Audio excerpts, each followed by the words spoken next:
Oh, now we're warming up, fellas. Right, I thought I'd do a quick update for you all because just cleaning out my setup now. I'm going to get ready for a brew evening tonight. I will get some footage coming next week, etc. But I'm not going to get it all done tonight because sometimes it's good to split your brew days up into, you know, if you haven't got time throughout the day, etc. So we're going to get mashed in tonight, and then when I do the sparge, let it sit, and then 6 o'clock, 7 in the morning, I'll crank the ball on then.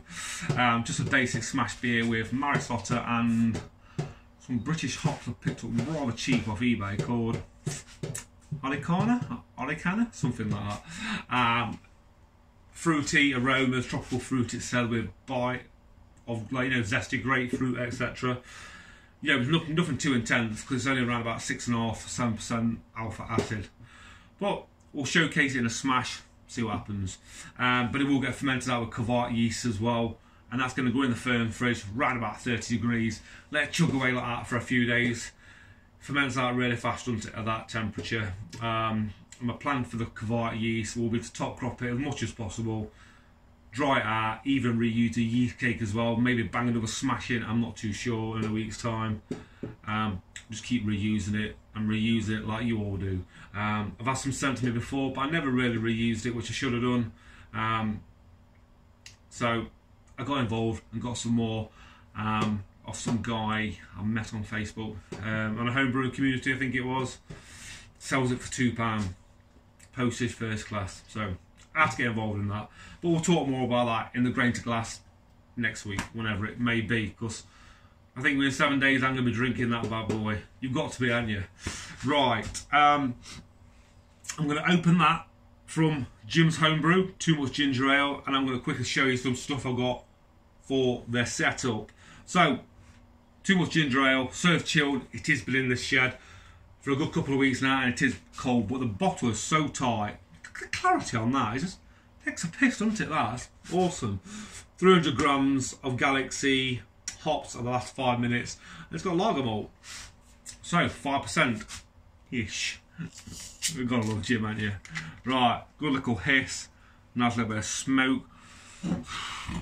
Ginger aroma is amazing. Jim, you can even have it in a Duval glass, my friend. Nice and posh tulip glass we've got for you.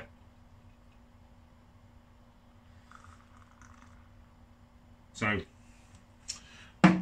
quickly before I dive into that and talk about my new gadgets, I need to say a big thank you to Steve Molson for his rhubarb and custard fruit beer. Now, I had it the other night, on Saturday, after we had my tea, etc., you know, just relaxing. I thought, it's one of nice ale just to relax with, and I found that, and it went down a treat. It really did. It was so bloody dry, mammy, from the rhubarb, which that's what that brings.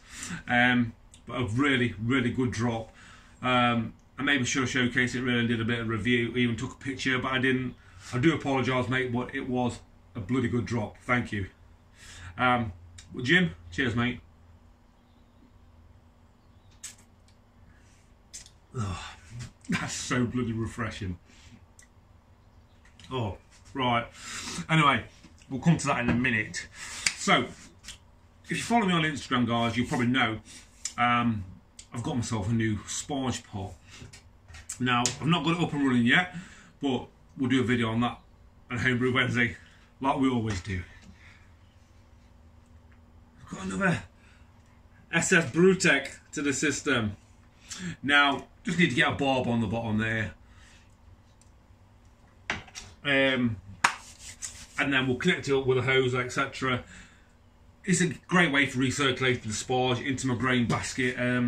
Normally, I do use my Burpax 32 litre big boiling pot, but it's ever so chunky. I boil it up in there in the kitchen and then bring it in for the sparge. You know, I just want everything set up in here basically, and a smaller pot. So my good lady, she got me that for Christmas. Proper, I didn't know nothing about it either, so she did well. I want to run it on an induction system as well. You all know I've got the Buffalo 3000 in it, something like that. Very good, big catering induction hob, but for this small pot I needed something smaller, I thought.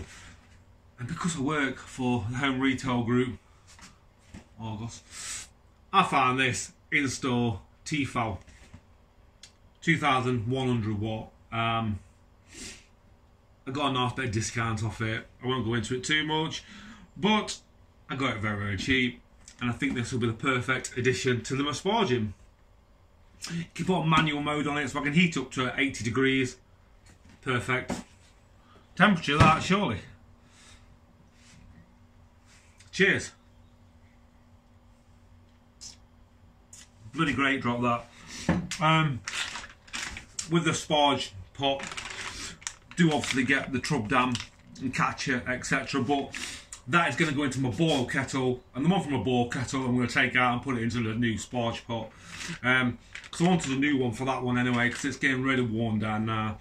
And if I put the old one into the 5 gallon one, like I say, it's only for heating the water up. That should be perfect for it.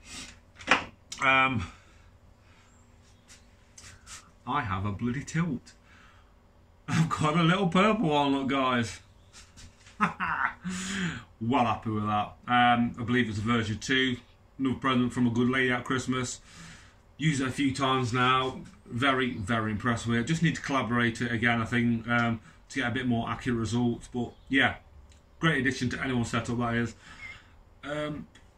As you all know, pop in, download the app, it searches. Even comes up like your purple tilt has been found, you know, starting gravity, etc.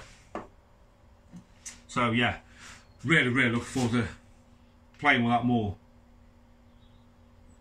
I'm waffling on a bit now, so I'm just trying to get it done in one take.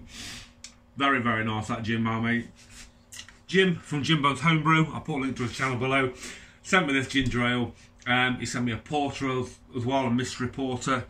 But I might age that for a couple of months yet. And he also sent me a little pot of chili jam. That deserves a nice bit of bacon or something daft like that, doesn't it, on a sandwich? Oh, yes, please. Anyway, that's so refreshing, my mate. So clean tasting. Too much ginger? Definitely not. I've previously had a black beer at Christmas off you that had ginger in it. If I remember right, that had a lot more ginger in that. Because too much ginger, it doesn't seem overpowering of ginger to me. I'll quite happily have a lot more ginger in mine.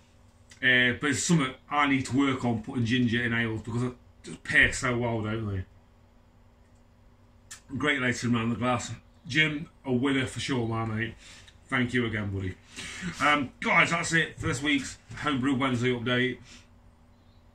Would you believe that pump's on now as well?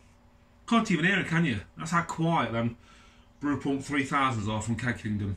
Get involved. Anyway, we'll wrap that up. I'm going to get on my brew day this evening. We'll get some footage, and that's going to be up next week. Cheers. Enjoy.